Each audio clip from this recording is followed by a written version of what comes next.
উপভোগ কৰাকৈ মানসিকভাৱে সেই সাহসকণ গোটাব পৰা নাই। জুবিন গাৰ্গৰ প্ৰতি অপৰিসীম শ্ৰদ্ধা আছে, কিন্তু সেই ব্যক্তিগৰাকীৰ কাৰণে শ্ৰদ্ধাঞ্জলি শব্দটো মুখত আনিবলৈ সাহস এতিয়াও আমি কোনেও কৰিব পৰা নাই। ঢুকুৱাৰ পৰা আজিলৈকে 20টা দিন পাৰ হৈ গ'ল। এই 20টা দিনত কোনো এগৰাকী এনেকুৱা অসমীয়া মানুহ নাই যি দিনটোত এবাৰলৈ হ'লেও এই কথাটো ভবা নাই, যদি এইটো এটা বেয়া সপোন হ'লহেঁতেন, যদি বাতৰিটো মিছা হ'লহেঁতেন। জুবিন গাৰ্গ হেৰাই গৈছে সেই কথাটোৰ উপলব্ধি আমি এতিয়াও কৰিব। এতিয়াও চাবচোন জুবিন গাৰ্গৰ পুৰণা ফেচবুক পোষ্টবিলাকৰ তলত গালি পৰা মানুহবোৰ আমিবোৰে, আমাৰ অসমীয়া মানুহবোৰে। কিন্তু সকলোৰে মাজতো সেই সকলো অভিমান ক্ষোভৰ মাজতো জুবিন গাৰ্গ বুলি ক'লে যেন অসমখন আছিল, জুবিন গাৰ্গ বুলি ক'লে যেন সাহসটো আছিল। আপোনালোক অসমৰ পৰা বাহিৰত আহি প্ৰতিষ্ঠিত হৈছে, এই পঢ়া শুনাৰ কাৰণে বাহিৰত আছে। আমাৰ এই কথাটো উপলব্ধি আছে যে জুবিন গাৰ্গ বুলি ক'লে আপোনালোকৰ কাৰণেও এটা সুকীয়া উপলব্ধি আছিল।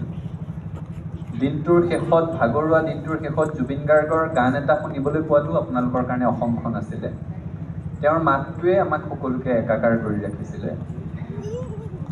তেওঁ জীৱিত কালত তেওঁ কি আমি উপলব্ধি কৰাত সম্পূৰ্ণ সক্ষম নহ'লোঁ। এতিয়া তেখেতৰ মৃত্যুৰ পিছতো মোৰ অনুভৱ যে আমাক বহু দশক লাগিব আচলতে আমি কি হেৰুৱালোঁ সেই কথাটোৰ উপলব্ধি কৰিবৰ কাৰণে। আৰু আমাৰ দৰে 90 দশকত জন্ম হৈ ডাঙৰ দীঘল হোৱা ল'ৰা ছোৱালীবোৰৰ কাৰণে ছিংগাপুৰৰ সেই সাগৰখনত সেইদিনাখন আমাৰ শৈশৱ, আমাৰ কৈশোৰ, আমাৰ যৌৱন সকলো একেলগে ডুব গৈছিলে। গতিকে জুবিন গাৰ্গৰ কাৰণে শ্ৰদ্ধাঞ্জলি সেই কথাটো আমাৰ জিভাত নাহে। সকলোৱে এইখিনি সময়ত দুটা চিন্তাৰ কাৰণে সকলোকে আহ্বান জনাম, আমিও আমাৰ কৰণীয়খিনি কৰিবলৈ চেষ্টা কৰিম। প্ৰথম কথাটো হৈছে জুবিন গাৰ্গৰ অবৰ্তমানতো জুবিন গাৰ্গৰ চিন্তা, তেওঁৰ সৃষ্টি আৰু তেওঁৰ চেতনা, এই তিনিওটা কথা আমি কি ধৰণেৰে আগবঢ়াই লৈ যাব পাৰোঁ তাৰ কাৰণে সকলোৱে একেলগে সন্মিলিতভাৱে প্ৰচেষ্টা অব্যাহত ৰাখিব লাগিব। জুবিন গাৰ্গে জীৱনকালত জাতিটোক কেৱল দিলে, জাতিটোৱে পৰ্যাপ্ত কিবা তেওঁক ঘূৰাই দিয়াৰ আমাক সুযোগ নিদিলে, অকালতে গুচি গ'ল। আৰু মৃত্যুৰ পাছতো বহু কিবা কিবি দি থৈ গ'ল, যিবোৰ কথা আমি লাহে লাহে টুকি থাকিবলৈ আৰম্ভহে কৰিছোঁ। জুবিন গাৰ্গৰ মৃত্যুৰ পৰা আজি পৰ্যন্ত অন্ততঃ যোৱা 20টা দিনত অসমত কোনো হিন্দু, মুছলমান, বামুণ, সুধীৰ পাবলৈ নাইকিয়া হৈ আছে। তাত সকলো অসমীয়াই পাব। জুবিন গাৰ্গৰ মৃত্যুৱে আমাক এটা অৱলম্বন দিলে গোটেই জাতিটো উবুৰি খাই আহি ক'ৰবাত সন্মিলিত হ'বৰ কাৰণে। অসমত বহু বছৰ ধৰি সেই জাতীয়তাবাদেৰে উদ্বেলিত হৈ গোটেই জাতিটো ৰাজপথত নামি অহাৰ এটা অৱলম্বন পোৱা নাছিল। জুবিন গাৰ্গে গোটেই জীৱনকালটোতো আমাক দি থৈ গ'ল, মৃত্যুৰ সময়তো দি থৈ গ'ল।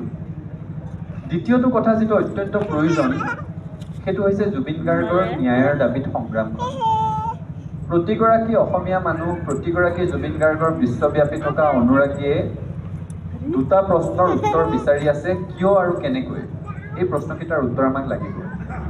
মই শ্ৰদ্ধাঞ্জলি অনুষ্ঠানত উচ্চ বাচ্য কৰিব বিচৰা নাই, কিন্তু প্ৰচণ্ড ক্ষোভ আছে, খং আছে। কিছুমান মানুহৰ কথা ভাল ভাষাত সৌজন্যতামূলকভাৱে ক'বই নোৱাৰি। সেই যে যিসকলক এতিয়া ভৰাই থৈ দিছে, শ্যামকানু মহন্ত, সিদ্ধাৰ্থ শৰ্মা, এইবোৰৰ ওপৰত মানুহৰ খং নাথাকিব কিয় কওক। সদৌ অসমীয়া ছাত্ৰ সংস্থাই এই অনুষ্ঠানটোৰ আয়োজন কৰিছে। আয়োজন কৰিব লাগিছিল সদৌ অসমীয়া ছাত্ৰ সংস্থাৰ কিবা অনুষ্ঠান, জুবিন গাৰ্গক শিল্পী হিচাপে আমন্ত্ৰণ কৰিছে, আমি তাত আহি উপস্থিত হৈছোঁ, সেইটো হ'ব লাগিছিল অনুষ্ঠান। জুবিন গাৰ্গৰ স্তৰৰ শিল্পী এগৰাকী, ইয়াত বহুত শিল্পী বহি আছে, আপোনালোকে নিজে কথাটো উপলব্ধি কৰি মোক কওক। জুবিন গাৰ্গৰ স্তৰৰ শিল্পী এগৰাকীয়ে এজন মিউজিচিয়ান লৈ ছিংগাপুৰত প্ৰগ্ৰেম কৰিব যোৱাৰ কিবা অৰ্থ থাকে নেকি? তেওঁৰ প্ৰগ্ৰেমবোৰ চিডিউল কোনে কৰে? সিদ্ধাৰ্থ বুলি মেনেজাৰজনে।